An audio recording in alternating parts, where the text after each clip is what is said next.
In a city in Korea, apartment complexes become the most popular type of housing, turning it into a huge concrete forest. One morning, a strong earthquake hits the city and all these buildings begin to collapse. In his apartment, the wounded missing wakes up and goes to the balcony to find that his complex is the only one left standing in a sea of destruction. He then goes downstairs and finds the residents discussing what to do and consulting the management's guidance. But it will take some time to get the generator working. Missing returns to his apartment with some supplies and works with his Hmong wife to upgrade the food. She thinks they should leave for her father's house, but Messing points out that it's too dangerous out there as the hours pass. Survivors of the destroyed buildings begin arriving at the only remaining compound looking for a place to stay. In the evening, a mother and her son knock on Mission's apartment desperately asking for help. The woman says Missing is the only one who opened the door and also offers to pay. No one hesitates to let her in, but when she hears them, she immediately offers them a place to sleep. The next morning, Missing goes to the front desk where some people are selling supplies. They don't accept money, only lighters, gas, or water. Another man pays with batteries, so Mitsuko ends up paying with her watch as she heads upstairs. She notices that the corridors are increasingly crowded with strangers and that fights over supplies often occur. When a can of peaches accidentally falls and rolls under a couch, no one rushes to retrieve it, but she finds a group of cockroaches in the Mignon apartment teaching the boy how to use a walkie-talkie. And when Messing returns, he goes straight to the bedroom. Ma-young catches up to him and discovers the peaches, but when he tries to share them with the others, Missing stops her, saying that they have earned the right to a treat just for them. The couple begins to enjoy the peaches, but is interrupted by the mother who wants to ask a question. Now they have no choice but to share the peaches with them. As the days pass, the weather grows colder and more strangers continue to arrive. Miss Hugo begins to get annoyed because she thinks these people are abusing their hospitality. Suddenly, they hear people arguing and Myung goes to check on an injured man because a nurse at that moment smoke starts coming out behind a door and the apartment explodes in flames. However, John arrives with a fire extinguisher and tries to put out the flames. Unfortunately, it's not enough, so he rushes to free the emergency hose and gives it to Min-sung, who immediately rushes to fight the flames. However, he is unable to control the hose, so he intervenes again and takes her inside to put an end to the fire. The others later thank Yang Tak for his heroism and agree to a special meeting involving only the residents of the building. Jim tries to maintain order, but an argument soon arises about what to do with the strangers. He tells me that they should try to find a way for us all to live together, but many disagree, and John points out that many of these people come from fancier buildings and look down on them for being in the middle class. Not to mention that supplies are running out since Missing is a public official. He is asked for advice and he points out that they need to form some sort of organization to work together during the crisis, starting with finding a leader. John praises Young for his heroism and everyone supports the decision. The group then decides to vote on whether to hunt or not. The strangers use a system in which people enter one room at a time and place a white or black stone inside a boot in order to cast anonymous votes. Once everyone has voted, they check the stones and confirm that most of the residents want the outsiders to leave, but they need to come up with a plan first. Later, but Young Kim Il-sung, what color did you choose? But he avoids the question. At that moment, the boy asks her to help her go to the bathroom. So, as Myung walks away, Missing looks at her wounds and has a flashback of what happened before the earthquake hit the city. He was downtown, in the area hit first, and together with other men, he was trying to push a vehicle to... However, when the destruction began to approach, everyone ran away. So no one who hid in a car and watched the woman die. His car was also pushed a couple of times, but thanks to his seatbelt, he managed to survive. The next day, we asked to lead the anti-crime task force because he served in the military some time ago. I later told him that they bring together all the chosen task force leaders who all have military backgrounds. One man says that leaders should only be owners and not renters, but Jones points out that there are no banks or money and they are all the same. They agree to meet at dawn with some weapons in case any outsiders try to resist, but make it clear that they are not to kill anyone. Suddenly, Tokyo announces that his health is not good enough and that is why he withdraws, provoking everyone's judgment. He later takes a metal bar from his closet to use as a weapon, which worries Ma-young. At dawn, Jang Tak checks on his mother before joining the team.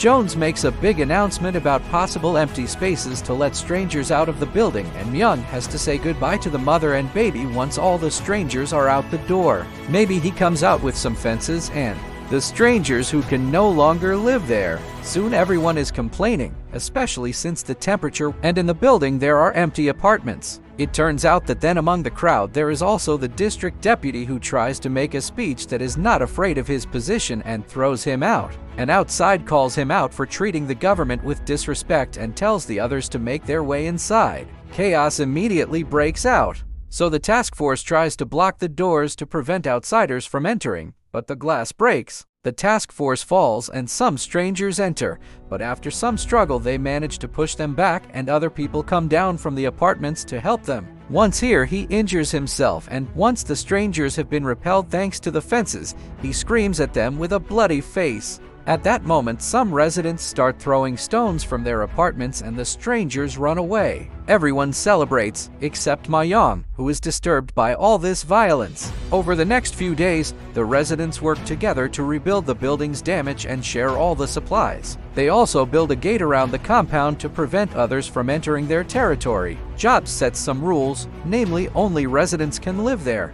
It is forbidden to leave and enter at will to avoid problems. No fires must be lit and reactions are given based on everyone's contributions, so that no one escapes. As for personal hygiene, due to the lack of water, they have to put their excrement in bags and throw them into a hole in the ground. Some task forces have been formed for organizational reasons. The anti-crime force tasked with patrolling and maintaining order and allows anyone. The force distributes supplies appropriately, and the maintenance force takes care of repairs. There is also a medical force dealing with injuries. Everyone is happy to work together and improve their living space when the lack of supplies begins to be a problem. Missing some men leave the compound to search for food in the ruins of the city. The further they go, the more bodies they find on the ground, including the deputy. Suddenly, the residents see an explosion in the distance, but fortunately the group manages to return safely. They brought some food with them, but most of it was moldy. From then on, Missing's group sets out every day to check every building on the map.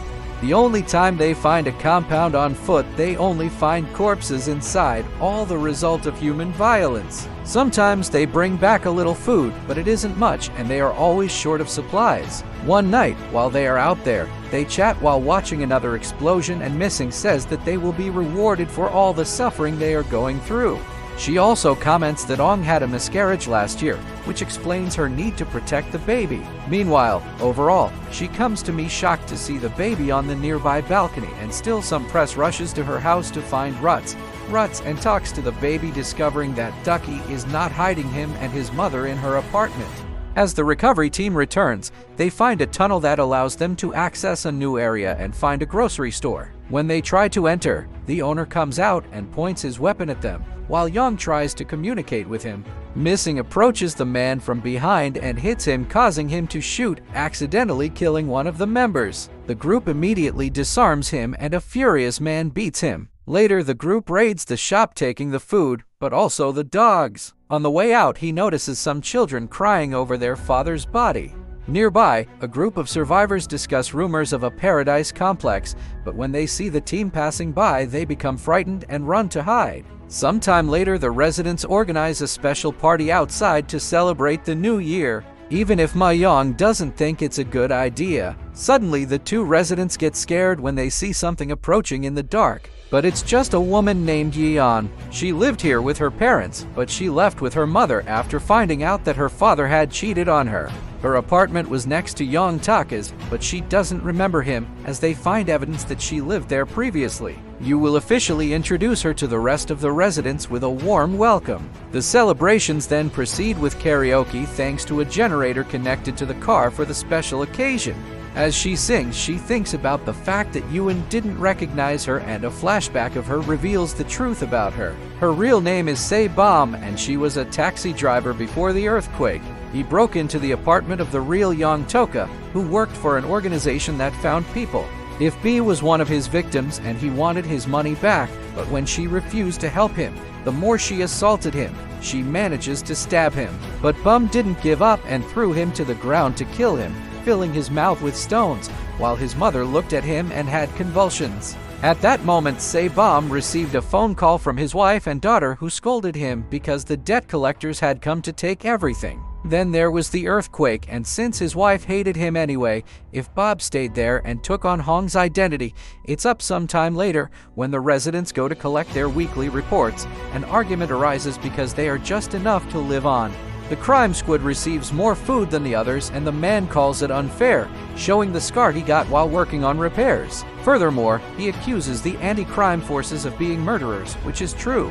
If you liked this video, like and comment. Don't worry, I noticed that unfortunately the artificial intelligence on subtitles causes a lot of problems, and this video could really be rubbish, but it's a test, let's say, and I wanted to risk this test if however this typology of videos. Therefore, film summaries may interest you. I could continue and see if I can improve with time.